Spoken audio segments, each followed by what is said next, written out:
Now,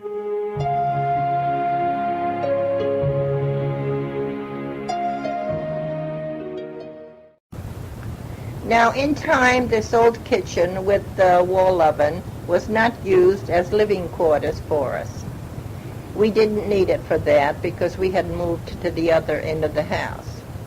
There were plenty of rooms away from it for us to live in, so we turned this end of the house into a brooder room. Usually, hens sit on eggs for 3 weeks to hatch the baby chicks. It seems that nature causes the mother hens to become lethargic in early spring, and they would sit on eggs to hatch them. They seem too dizzy to move and seldom leave the nest to eat or drink. With their feet, they would roll the eggs over at intervals so that the heat of their bodies heated the entire egg equally. Now, not all hens made good mothers.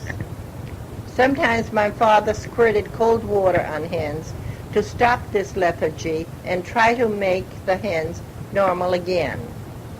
You see, when Mother Nature takes hold of them that way, they don't even lay eggs.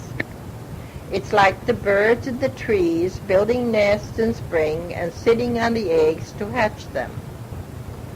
Sometimes a hen would find a secluded spot in the fields along a fence, hidden by bushes, lay a dozen or more eggs, stay there, and come out with her baby chicks. Not only did regular chickens do this, but guinea hens always did that.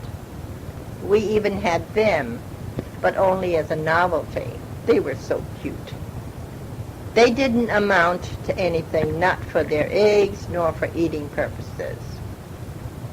Hen turkeys sometimes did the same thing. You see, as the years went by, we raised more and more fowl, turkeys, ducks, geese, and guinea hens. By the way, the guinea hens were really rough when they had their babies. They would scratch you to death if you tried to touch one of their little ones. When we moved to the farm, there was only the house, the old barn, and a tiny chicken coop. The cubicles for laying eggs were crates nailed to the wall of the coop, and the hens had to fly into them to lay eggs, or they would drop their eggs on the floor of the coop. At night, the chickens roosted on something like bleachers in the coops. Eventually, my dad built several large chicken coops with very high chicken wire fences to keep the chickens in their respective yards. In these coops, there were cubicles at the foot of the bleachers for the chickens to lay their eggs.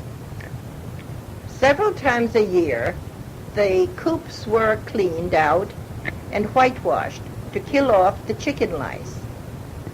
Even then, we would rush out of the coops when we gathered the eggs.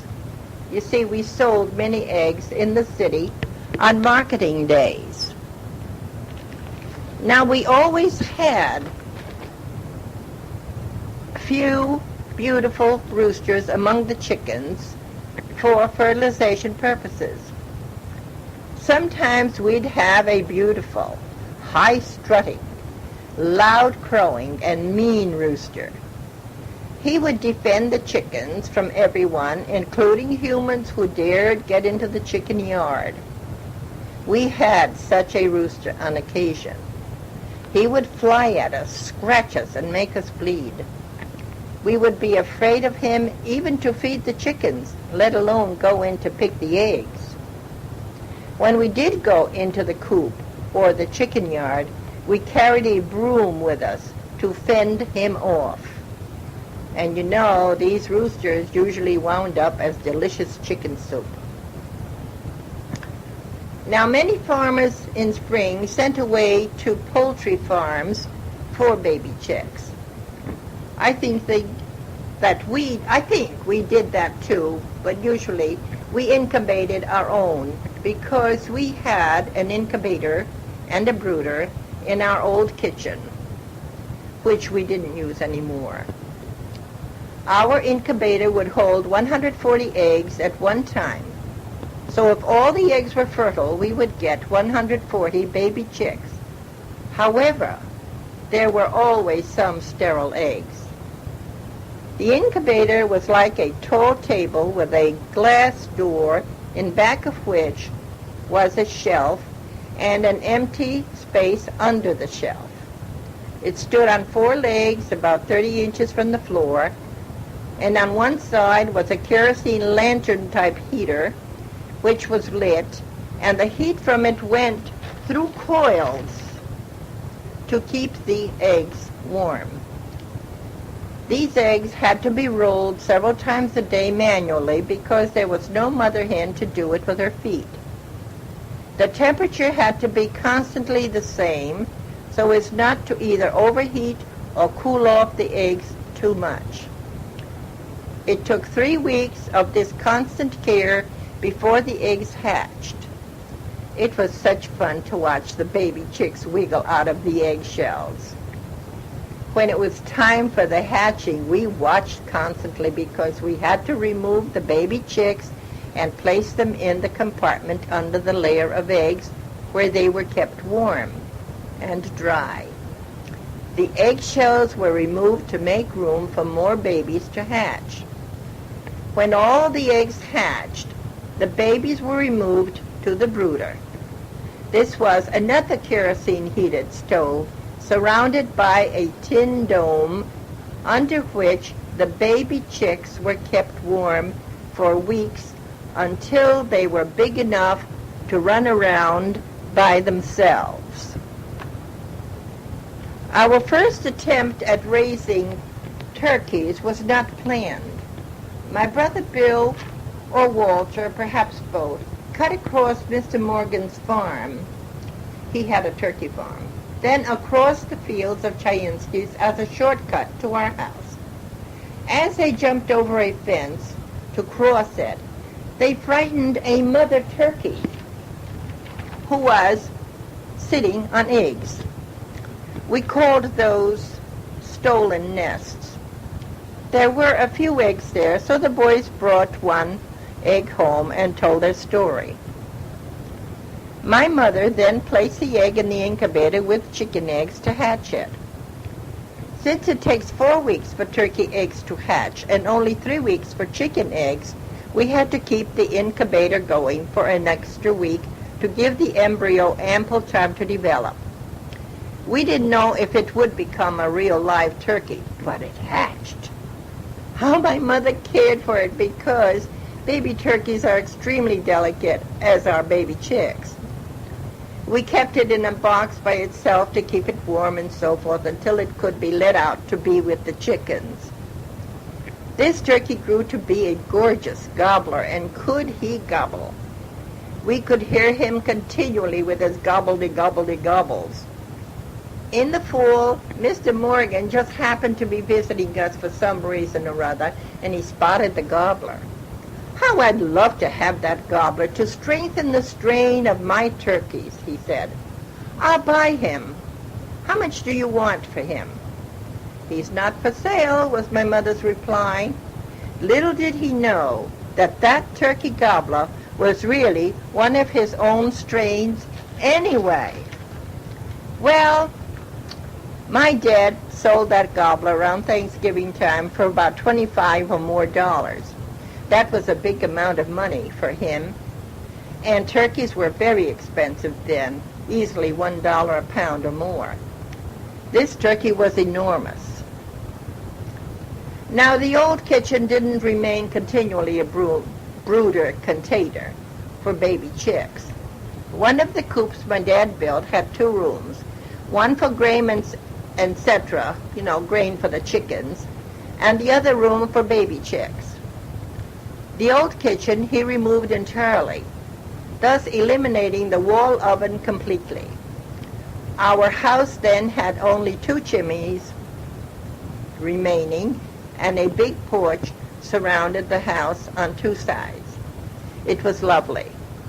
I was then in high school, 13 years old, and was surprised to see that part of the house destroyed. You see, I boarded in the city in order to attend high school and came home weekends. There was no bus transportation as there is now.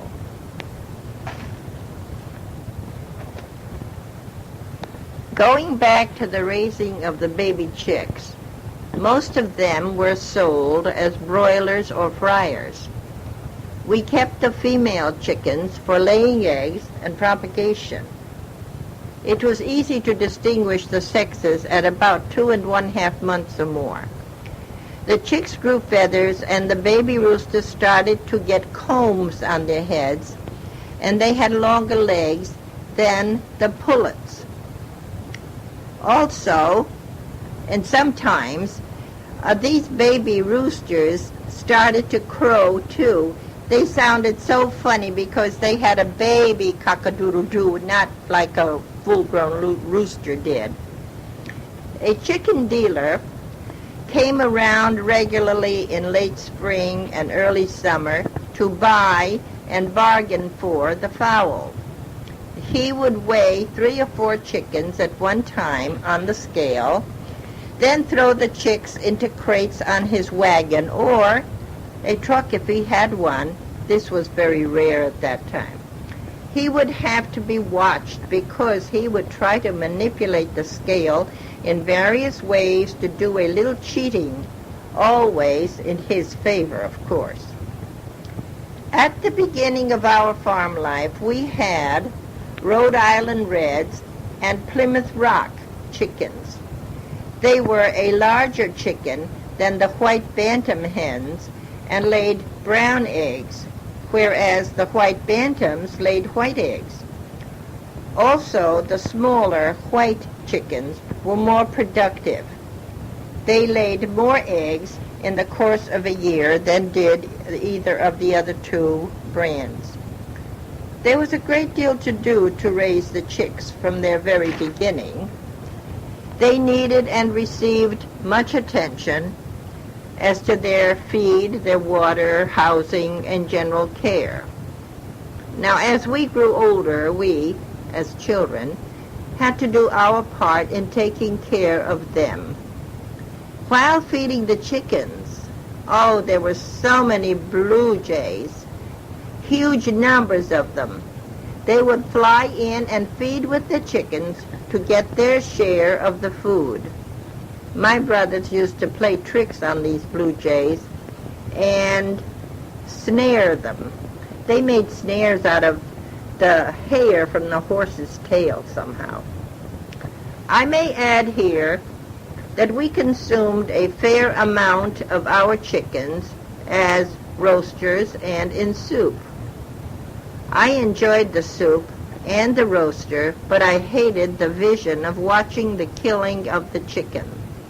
I always ran away when one of my brothers was told to catch one of the roosters. I knew what was coming. However, I didn't mind pulling the feathers off the chickens. You see, the chicken was first dipped in hot water to make pulling the feathers easier. My mother did the rest of the preparation.